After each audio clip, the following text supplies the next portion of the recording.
Hi, I'm Rainbows. This is a zero effort Ultron combo guide. I would think about combos in three parts: your opener, your loops, and your ender. Let's start with just basic, ground starting stuff. You can do Magic Series as any other character. Ultron falls really weird, but he's got an air dash. You use the air dash to compensate for him falling really weird. So your basic combos, you just air dash at the ground. You get there. You don't always want to be doing max damage in this game. Remember that any points of damage that you do to your opponent build a meter. Sometimes short combos and resets is better.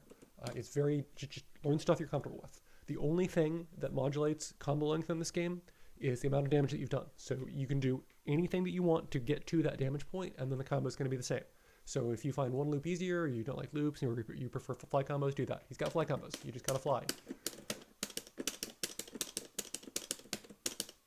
Whee! And again, he falls kind of weird. That's why the air dash is useful. I don't tend to do that. He has this in the air. It works if you're above them. You can do it at the end of fly combos. It sets up loops pretty good, but it does use your ground bounce just the same as a jump heavy kick. We'll talk about loops in a sec. He's got this. This wall bounces, and then it OTGs. So you can pick up there. It's not that hard. Right? You can just OTG when on the ground. I'm going to try... Yeah, so you don't need to pick up. However, remember, that uses your OTG, the ground bounce. So, as you can see, I have no chance of picking up if I let them hit the ground. However, I don't need to let them hit the ground. You just kind of dash at them. Whoa. And then you can do whatever you want with that. You can use that as a combo piece. You can use it as a Oki piece. You can use it in your combos. It's relatively useful. The fact that it does both means that you can do like this.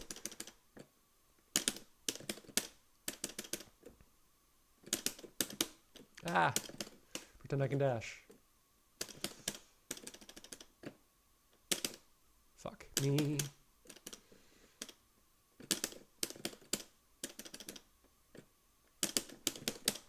Whee! You can get 3. You can ground bounce in the middle of that too if you want to. Remember that ground bounce uses OTG, but you can still ground bounce after you have used OTG. Whoa. Drones exist. A lot of people use drones as starter. A lot of people do that. It's okay.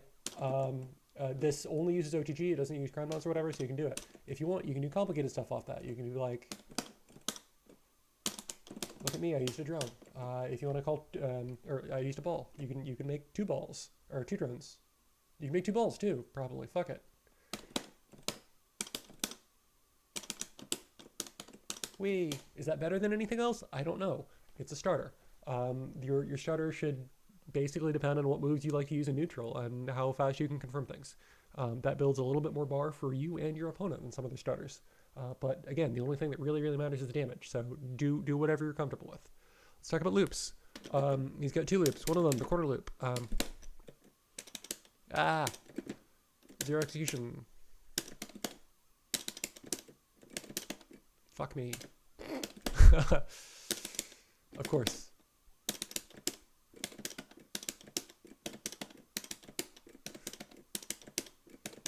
And you can do that up until about 5k. Yay.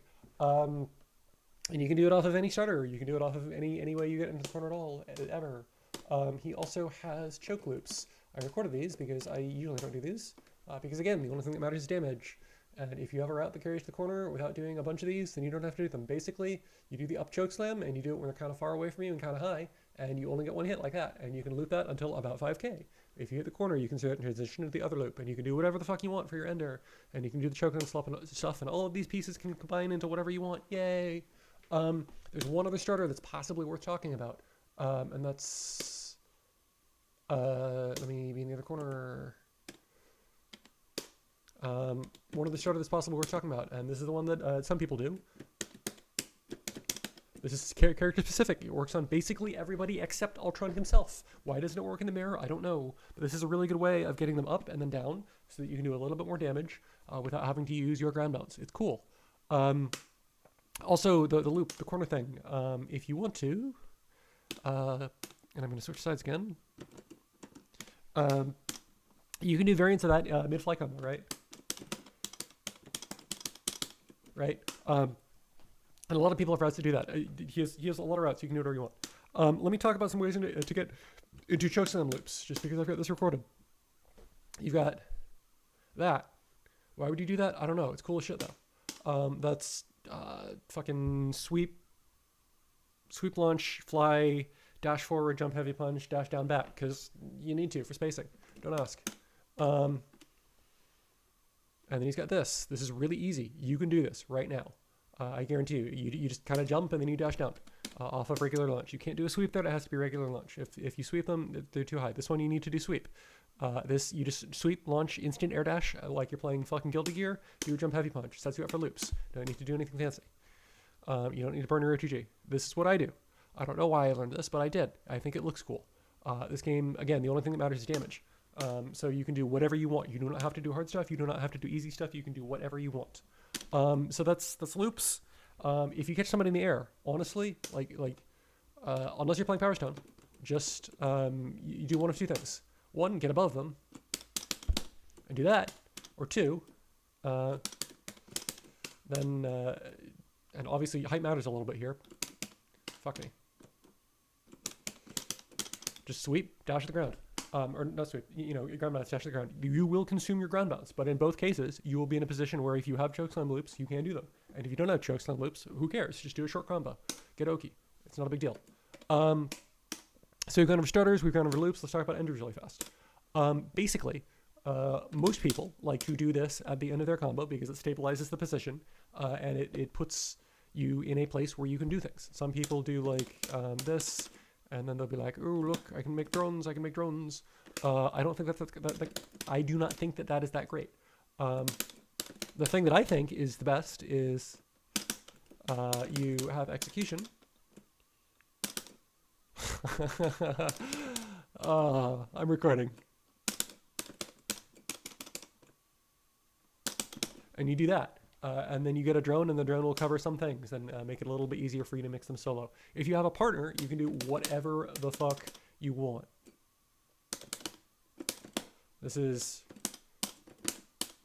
one variant of an ender. You can do, if you have wall bounce and ground bounce, you can do double balls. I'm recording.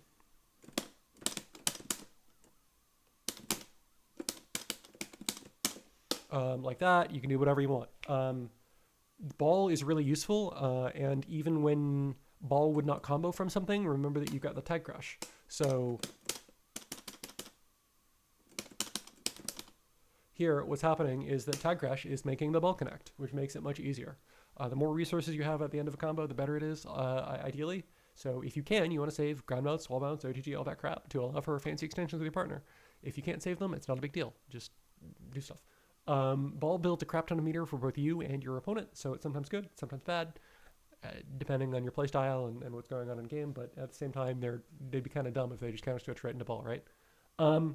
If your partner OTGs, or causes an OTG state,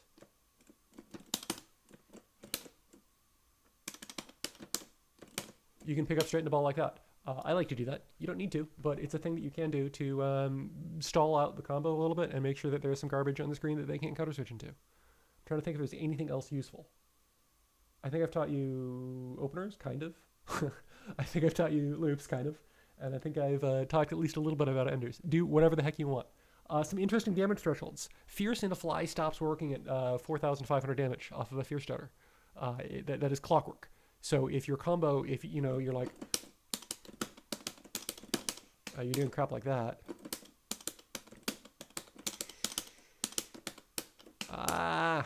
If you have execution.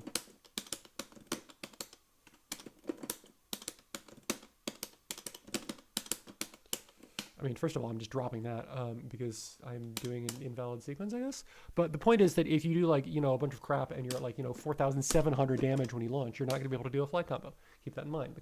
Again, exactly 4,500 damage off of a heavy starter. Starters scale your display damage, but internally the damage is the fucking same. So if anything works off of a heavy starter, it will also work off of a light starter. Yay, as long as you do the exact same sequence. Once you start messing up the sequence, you start pushing those thresholds around. And you might have been at 4,500 damage in the other thing, and now you're at 46, and so fly drops. Yay. You can fly off a raw launch.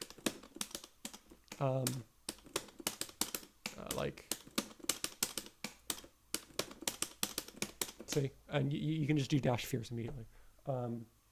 And again, obviously, you need to practice that and figure out which directions to dash. I do not do that. You can also fly off of grounded buttons if you catch them in the air. So yeah, and again, that threshold is 4,500 damage.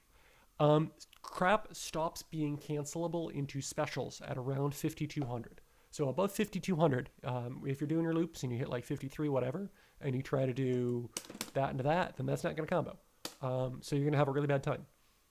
So make sure that whatever your transition into your ender is, that you're aware that above about 5,200, you're going to have a really hard time doing buttons into specials.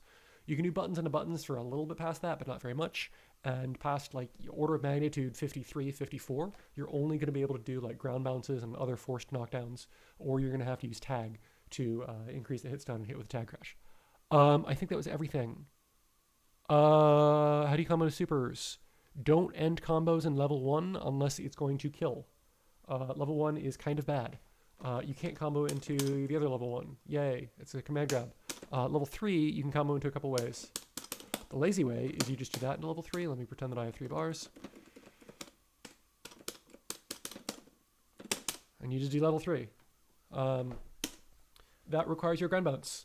It is very difficult to combo into level 3 if you don't have your ground bounce. I mean, you can do like, that at low hit stun or whatever, but yeah. The fancier ways to combo into level 3, you can do like, you can record so you drop everything. I'm earlier on time, yeah.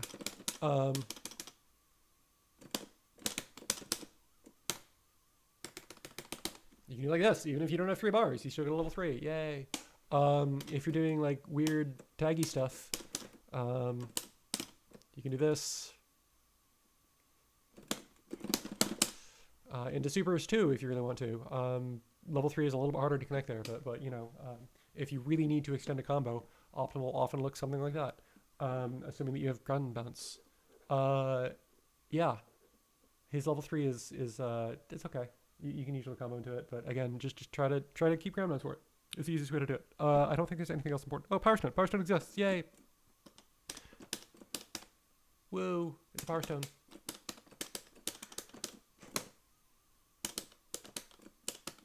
It doesn't really change anything. I don't know. As you can see, he's got like so many ways of extending that you're going to be hitting 5k meterless super easy, and just 5k meterless into Oki is totally fine. 5.5k. Remember that when you do damage to them, the amount of meter that you and your opponent build is based on you hitting them with a move. So every time you hit them with this, you build that much bar and they build that much bar. It does not matter how much damage you've done. However, once you get above about 4,500 damage, that does 15% of the damage that it does at the beginning of the combo. So getting from 5k to 5,500 builds a metric crap ton more bar in the game for you and your opponent. Is that good? Sometimes. But it also means that they get more opportunities to counter switch. So don't be afraid to do combos that are a little bit shorter. And it is much better to cut your combo short and to not drop it than to try to extend your combo and to drop it because you misjudged hit stun and you tried to do a link too high. Yeah, hit me up on Discord if you have any questions. This is the worst no effort combo guide ever created, and I apologize for that.